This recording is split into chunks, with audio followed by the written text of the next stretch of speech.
The afternoon sun bathed Maple Grove Park in golden light, casting long shadows across the pavement and filling the air with the sounds of families at play. Laughter bubbled from the playground where children raced from swings to slides, while the scent of barbecue drifted lazily from the picnic area. For most, it was a perfect Saturday afternoon, but for me, it was something more. It was a moment of peace after a storm. I was pushing my daughter Emma on the swing, watching her little legs pump back and forth with joyful abandon.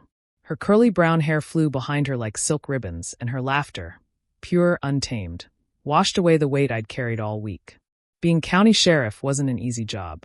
After 12 years of dealing with society's worst, domestic abuse, gang violence, child endangerment, these brief, quiet moments with my daughter were everything. They kept me grounded. They reminded me what I was fighting for. "Higher, Daddy. Higher," she squealed, gripping the swing chains with tiny hands. I chuckled, giving her another push. "Hold on tight, Princess." She was 6 years old, fiercely curious, and despite the asthma that had plagued her since she was a toddler, full of energy. Her pediatrician, Dr. Chin, had recently recommended more outdoor activities to help strengthen her lungs. Today, the fresh air seemed to agree with her. Her cheeks were flushed pink, and her blue eyes sparkled with excitement. It felt like we were turning a corner, like the pain of the past few years was finally starting to fade. But then, I saw her. Approaching from the path like a thundercloud in designer heels was Margaret Whitfield, HOA president, neighborhood menace. The woman had been a thorn in my side from the moment Emma and I moved to Willowbrook Heights 6 months earlier, looking for a fresh start after losing my wife Sarah to cancer. Margaret had made that fresh start almost impossible. Even from across the park, I recognized her tight-lipped scowl and the way her platinum hair was pulled back so tightly it looked painful. Her white blazer gleamed in the sunlight, and her heels clicked like a metronome on concrete, sharp and angry. Every step she took was like a declaration of war. "Mr. Davidson," she called out, her voice cutting through the air like a knife. The crowd around us was silent, watching the truth sink into her painted face. Margaret looked around, realizing she wasn't in control anymore. Emma's condition was worsening. Her fingers clawed at her throat. Her face was gray. "The inhaler," I growled, stepping forward. "Now." Her hand trembled. "I didn't know," she whispered, suddenly pale and shaking. "My daughter is dying." I bellowed, the sound splitting the air. "Give it to me, or I'll charge you with negligent homicide." She dropped the inhaler. I caught it midair. Dropping to my knees, I steadied Emma and helped her breathe. "Slow and steady, Princess." Just like we practiced. Her body slowly eased. Her breaths deepened. Her color returned, just slightly. She clung to me like a lifeline. Sirens wailed in the distance. I looked up at Margaret, who stood frozen like a statue. "You have no idea what you've done," I said. Her reign of terror over our neighborhood had ended. But the war for justice had just begun. The sirens grew louder, splitting through the stunned silence that had fallen over Maple Grove Park. Red and blue lights flashed against the playground as 3 patrol cruisers and an ambulance screeched into the lot. Officers stepped out with urgency in their stride, scanning the crowd with practiced eyes. When they saw me, their expressions tightened. They knew I wouldn't have called for backup unless the situation was dire. "Sir," Deputy Martinez said, striding up, his hand brushing near his holstered weapon. "What's the situation?" I pointed directly at Margaret, who stood like a statue, the color drained from her face. "This woman forcibly took my daughter's inhaler during a severe asthma attack. She refused to return it while my daughter struggled to breathe. We have multiple eyewitnesses." Martinez didn't hesitate. "Ma'am, I need you to remain silent. You have the right to remain silent. Anything you say." "This is a misunderstanding," Margaret blurted. "I'm the HOA president. I was just trying to maintain order. I didn't mean for anyone to get hurt." But her words fell flat. The crowd that had gathered had already turned against her. Several people were filming. Parents glared. One mother shook her head, holding her child closer. Paramedics moved past us swiftly. Emma was still in my arms, breathing better now but worn down. Her little face was pale, eyes wide. One of the EMTs, Sarah, who had treated her during previous attacks, knelt beside us. "Hi, sweetheart," she said softly, brushing Emma's damp hair from her forehead. "How are you feeling?" "Better now," Emma whispered. "The mean lady took my inhaler. I couldn't breathe." Sarah's eyes hardened as she looked up at Margaret. "You took a medical device from a child during an attack? That could have killed her." Martinez nodded to the officers beside him, and they gently but firmly handcuffed Margaret. She began to protest again, but this time her voice was smaller, shaky. "This is all a mistake. I'm Margaret Whitfield, people know me." "Ma'am," Martinez said with crisp professionalism, "that little girl almost died. You don't get to hide behind your title."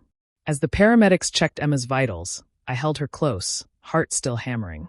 I could feel her tiny hand tighten on my shirt with every beep of the monitor. She was stable but shaken, and when she looked up at me, tears welled in her eyes.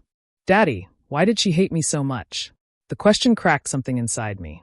I didn't know how to explain to a 6-year-old that some people are broken in ways that make them cruel. That power, when left unchecked, can turn ordinary people into monsters. I kissed her forehead gently. Story after story painted the same picture. Margaret Whitfield didn't enforce rules. She enforced her will. Jessica Walsh stood during closing arguments, her voice steely and clear. This wasn't an accident. This wasn't a lapse in judgment. This was a woman so obsessed with power, she endangered a child's life to assert it. She could have handed back that inhaler at any time. But she didn't. Because to her, being right mattered more than being humane. The courtroom was still. Judge Morrison, a man who'd presided over family cases for 20 years, looked over his glasses at Margaret. "In all my years, I've rarely seen such deliberate cruelty. You watched a child suffer, ignored a father's pleas, and chose to escalate. You forgot the purpose of your authority, if you ever understood it at all." He sentenced Margaret to 18 months in county jail, followed by 2 years of probation.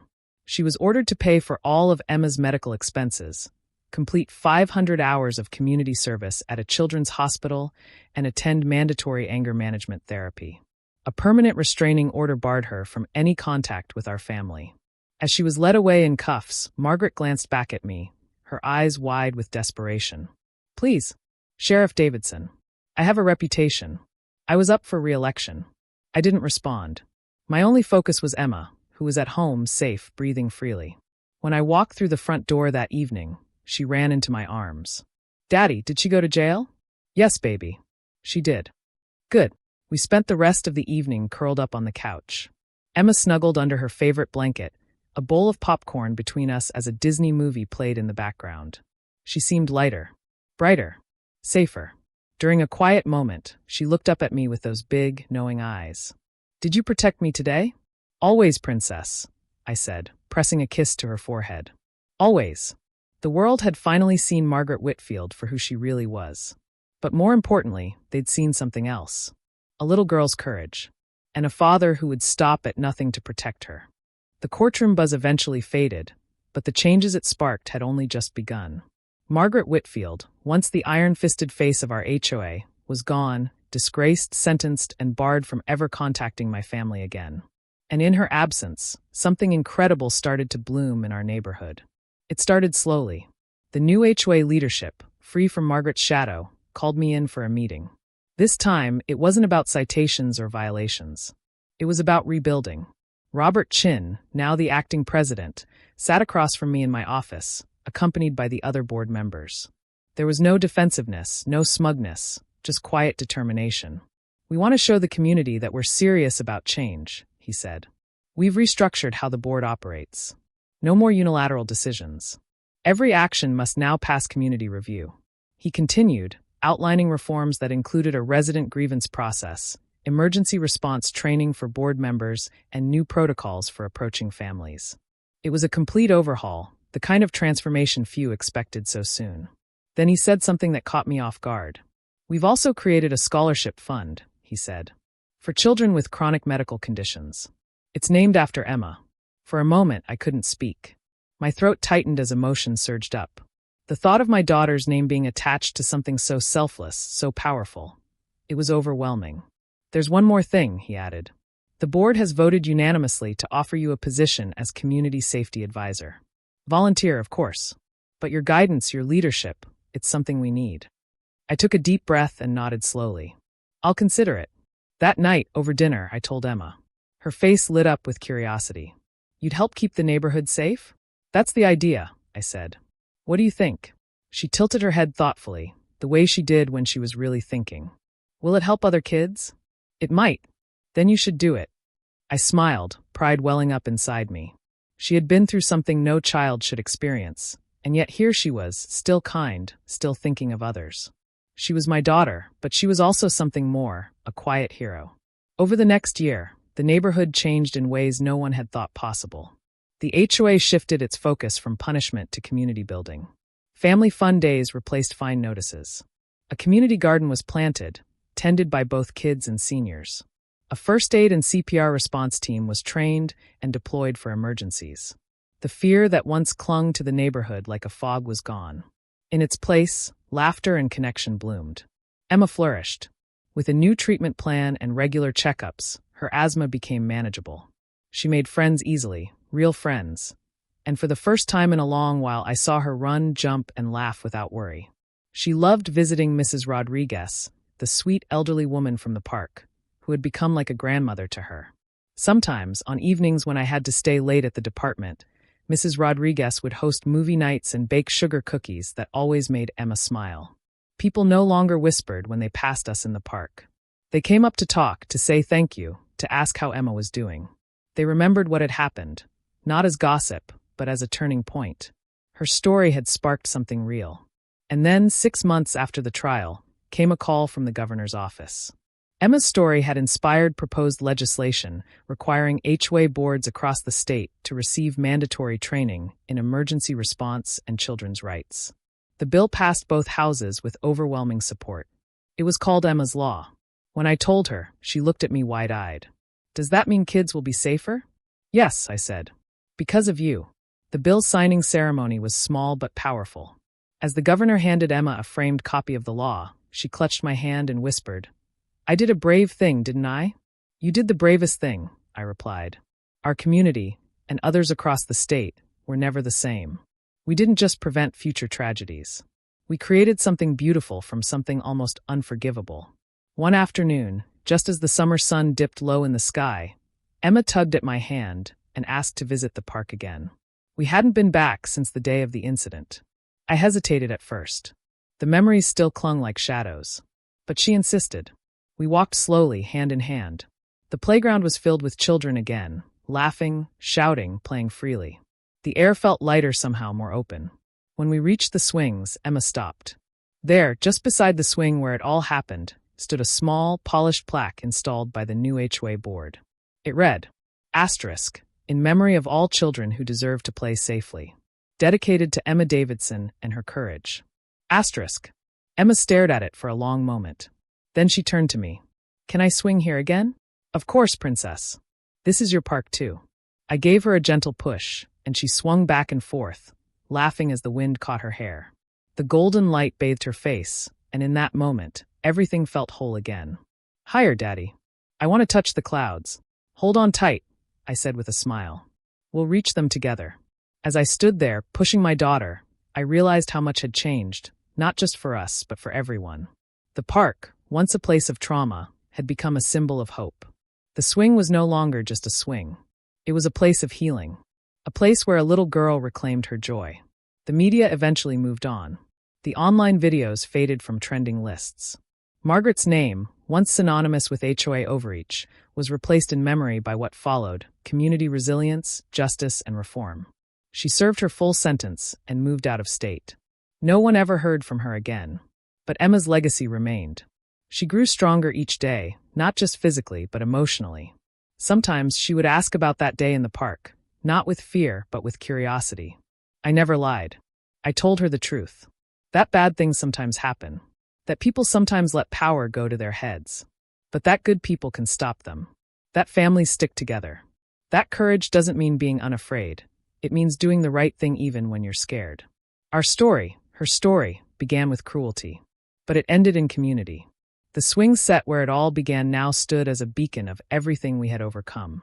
Families visited it from neighboring towns. Children played under the sign, their laughter unburdened by fear. And every time I saw Emma swinging higher, I knew that she hadn't just survived, she had triumphed.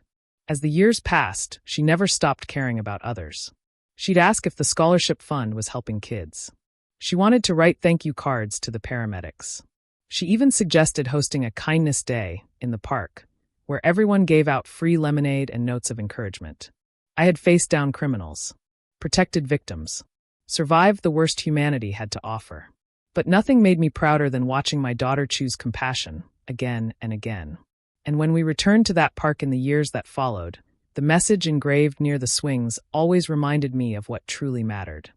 All children welcome to play safely here. Simple words. But they carried the weight of a father's promise, a child's bravery, and a neighborhood that learned how to love instead of control.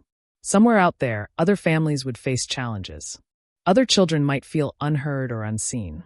But because of Emma, there would be better laws, better communities, better protection. She taught me that the greatest power isn't authority or a badge. It's love. And it's something no one can take away. Every evening we walked those familiar paths, the world seemed brighter. I no longer looked over my shoulder for trouble. I looked forward, to a future where my daughter could laugh freely, swing without fear, and grow into the force of good I always knew she was destined to be. That day in the park could have ended in tragedy. Instead, it became a turning point. Not just for us, but for everyone. And as Emma soared higher into the golden sky, her laughter echoing through Maple Grove Park, I made a quiet vow. Never again. No one would ever threaten her peace. No child would ever be silenced by power. Not while I was on watch. Not while she was in this world. She didn't just survive. She changed everything.